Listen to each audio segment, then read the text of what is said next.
ಉಕ್ಕಿ ಹರಿಯುತ್ತಿರೋ ಭದ್ರಾ ನದಿಯಲ್ಲಿ ಮೀನುಗಾರರು ಮೀನುಗಾರಿಕೆಯನ್ನ ಮಾಡ್ತಿದ್ದಾರೆ. ಇನ್ನು ಅಪಾಯದ ಮಟ್ಟ ಮೀರಿ ಹರಿಯುತ್ತಿದೆ. ಜಿಲ್ಲಾಡಳಿತ ಕೂಡ ಈಗಾಗಲೇ ಪರ್ಮಿಷನ್ ಅನ್ನ ಕೊಟ್ಟಿಲ್ಲ. ಆದರೂ ಕೂಡ ಎಲ್ಲೋ ಒಂದ್ ಕಡೆ ಮೀನುಗಾರರಿಗೆ ಭಯನೇ ಇಲ್ಲ. ಜಿಲ್ಲಾಡಳಿತ ಎಚ್ಚರಿಕೆ ನಡುವೆಯೂ ಕೂಡ ಇದೇ ರೀತಿಯಾಗಿ ಮೀನುಗಾರಿಕೆಯನ್ನು ಮುಂದುವರಿಸಿದ್ದಾರೆ. ಮೀನುಗಾರರು ಯಾರು ಕೂಡ ನೀರಿನಲ್ಲಿ ಇಳಿಬಾರ್ದು ಅಂತ ಹೇಳಿದ್ರು ಕೂಡ ಅವರ ಮಾತನ್ನ ಧಿಕ್ಕರಿಸಿ ಈ ರೀತಿಯಾಗಿ ಮಾಡಿದ್ದಾರೆ. ಚಿಕ್ಕಮಗಳೂರಿನ ಎನ್ನಾರ್ಪುರ ತಾಲೂಕಿನ ಬಾಳೆಹೊನ್ನೂರಿನಲ್ಲಿ ನಡೆದಂತಹ ಘಟನೆ. ಪ್ರವಾಹದಲ್ಲಿ ಏನಾದರೂ ಸ್ವಲ್ಪ ಯಾಮಾರಿದ್ರೂ ಕೂಡ ಜೀವಕ್ಕೆ ಅಪಾಯ.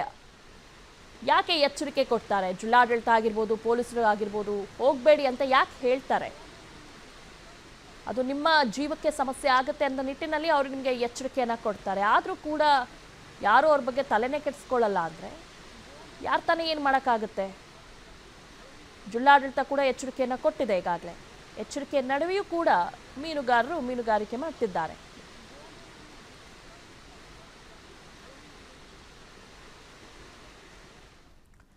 ಕೊಡಗು ಜಿಲ್ಲೆಯಲ್ಲಿ ಈಗ ವರುಣನ ಆರ್ಭಟ ತೀವ್ರಗೊಂಡಿದೆ. ಕಾವೇರಿಯ ಉಪನದಿಗಳ ನೀರಿನ ಮಟ್ಟ ನಿರಂತರ ಏರಿಕೆಯಾಗಿದೆ.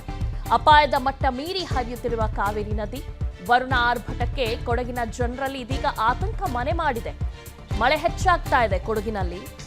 ಅದರ ಜೊತೆಗೆ ಕಾವೇರಿಯ ಉಪನದಿಗಳ ನೀರಿನ ಮಟ್ಟ ನಿರಂತರವಾಗಿ ಏರಿಕೆ ಆಗ್ತಾ ಇದೆ. ಅಪಾಯದ ಮಟ್ಟ ಮೀರಿ ಹರಿಯುತ್ತಿದೆ ಕಾವೇರಿ ನದಿ. ವರುಣ ಆರ್ಭಟಕ್ಕೆ ಕೊಡಗಿನ ಜನರಲ್ಲಿ ಇದೀಗ ಆತಂಕ ಮನೆ ಮಾಡಿದೆ. ದೇವಸ್ಥಾನದ ಮೆಟ್ಟಿಲುವರೆಗೂ ಕೂಡ ನೀರು ಹರಿದು ಬಂದಿದೆ. ಅಬ್ಬರದ ಮಳೆಗೆ ಮನೆಗಳಿಗೂ ಕೂಡ ಹಾನಿಯಾಗಿದೆ. ರಸ್ತೆ ಸಂಪರ್ಕ ಕೂಡ ಬಂದ್ ಆಗಿದೆ. ನೋಡ್ತಾ ಇದ್ದೀರಾ, ದೇವಸ್ಥಾನಗಳಿಗೂ ಕೂಡ ನೀರು ನುಗ್ಗಿದೆ. ಅಲ್ಲಿ ರಸ್ತೆಗಳೇ ಕಾಣ್ತಾ ಇಲ್ಲ. ಮಡಿಕೇರಿಯಲ್ಲಿ ಕಾವೇರಿ ಉಪನದಿಗಳ ನೀರಿನ ಮಟ್ಟ ನಿರಂತರ ಏರಿಕೆ ಆಗ್ತಾ ಇದೆ. ಸಡನ್ ಆಗಿ ನೀರು ಏರ್ತಾ ಉಂಟು ಭಾಗಮಂಡಲದಲ್ಲಿ. ಆದರೆ ಇಲ್ಲೀಗ ನೋಡಿ, ನಾವು ಆಟೋ ಸಂಘದವರು ಸೇರಿ ಆ ಬ್ಯಾರಿಗೇಟ್ ಇಟ್ಟಿದ್ದು, ಯಾರು ಆ ಬ್ಯಾರಿಗೇಟ್ ಇಡುವ ಮುಂಜಾಗ್ರತೆ ಕ್ರಮ ತಗೊಂಡಿರಲಿಲ್ಲ. ನಾವು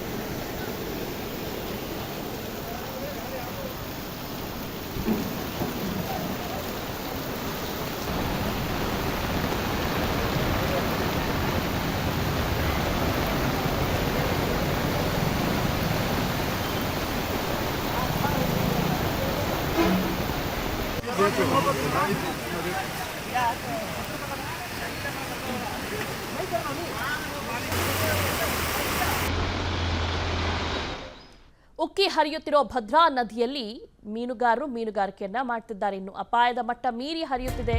ಜಿಲ್ಲಾಡಳಿತ ಕೂಡ ಈಗಾಗಲೇ ಪರ್ಮಿಷನ್ ಅನ್ನ ಕೊಟ್ಟಿಲ್ಲ. ಆದರೂ ಕೂಡ ಎಲ್ಲೋ ಒಂದ್ ಕಡೆ ಮೀನುಗಾರರಿಗೆ ಭಯನೇ ಇಲ್ಲ. ಜಿಲ್ಲಾಡಳಿತ ಎಚ್ಚರಿಕೆ ನಡುವೆಯೂ ಕೂಡ ಇದೇ ರೀತಿಯಾಗಿ ಮೀನುಗಾರಿಕೆಯನ್ನು ಮುಂದುವರಿಸಿದ್ದಾರೆ.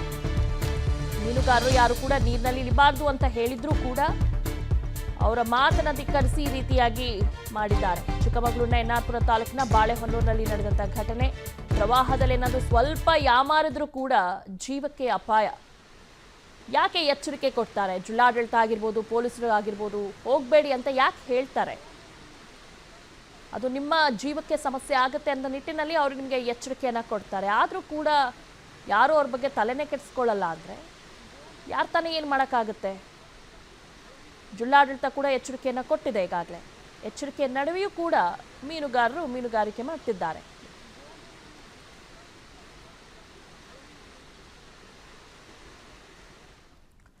ಕೊಡಗು ಜಿಲ್ಲೆಯಲ್ಲಿ ಈಗ ವರುಣನ ಆರ್ಭಟ ತೀವ್ರಗೊಂಡಿದೆ. ಕಾವೇರಿಯ ಉಪನದಿಗಳ ನೀರಿನ ಮಟ್ಟ ನಿರಂತರ ಏರಿಕೆಯಾಗಿದೆ.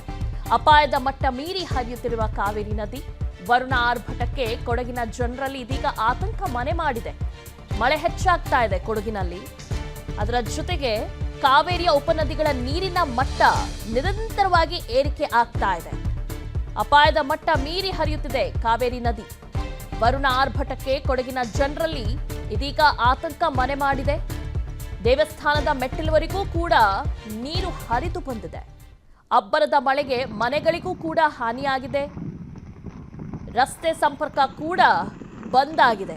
ನೋಡ್ತಾ ಇದ್ದೀರಾ, ದೇವಸ್ಥಾನಗಳಿಗೂ ಕೂಡ ನೀರು ನುಗ್ಗಿದೆ. ಅಲ್ಲಿ ರಸ್ತೆಗಳೇ ಕಾಣ್ತಾ ಇಲ್ಲ. ಮಡಿಕೇರಿಯಲ್ಲಿ ಕಾವೇರಿ ಉಪನದಿಗಳ ನೀರಿನ ಮಟ್ಟ ನಿರಂತರ ಏರಿಕೆ ಆಗ್ತಾ ಇದೆ. ಸಡನ್ ಆಗಿ ನೀರು ಏರ್ತಾ ಉಂಟು ಭಾಗಮಂಡಲದಲ್ಲಿ. ಆದರೆ ಇಲ್ಲೀಗ ನೋಡಿ, ನಾವು ಆಟೋ ಸಂಘದವರು ಸೇರಿ ಆ ಬ್ಯಾರಿಗೇಟ್ ಇಟ್ಟಿದ್ದು, ಯಾರು ಆ ಬ್ಯಾರಿಗೇಡ್ ಇಡುವ ಮುಂಜಾಗ್ರತೆ ಕ್ರಮ ತಗೊಂಡಿರಲಿಲ್ಲ. ನಾವು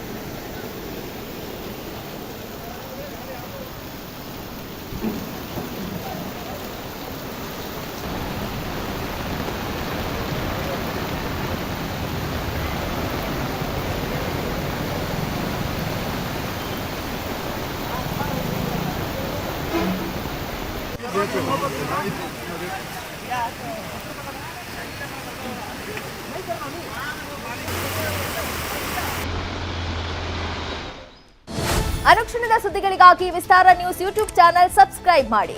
ಹೊಸ ಸುದ್ದಿಗಳ ನೋಟಿಫಿಕೇಶನ್ಗಾಗಿ ಬೆಲ್ ಐಕಾನ್ ಕ್ಲಿಕ್ ಮಾಡಿ. ಲೇಟೆಸ್ಟ್ ಅಪ್ಡೇಟ್ಸ್ಗಾಗಿ www.vistaranews.com ವೆಬ್ಸೈಟ್ಗೆ ವಿಸಿಟ್ ಮಾಡಿ. ಅಂಗೈಯಲ್ಲೇ ಜಗತ್ತಿನ ಸುದ್ದಿ ತಿಳಿಯಲು ವಿಸ್ತಾರ ನ್ಯೂಸ್ ಕನ್ನಡ ಆಪ್ ಡೌನ್ಲೋಡ್ ಮಾಡಿ.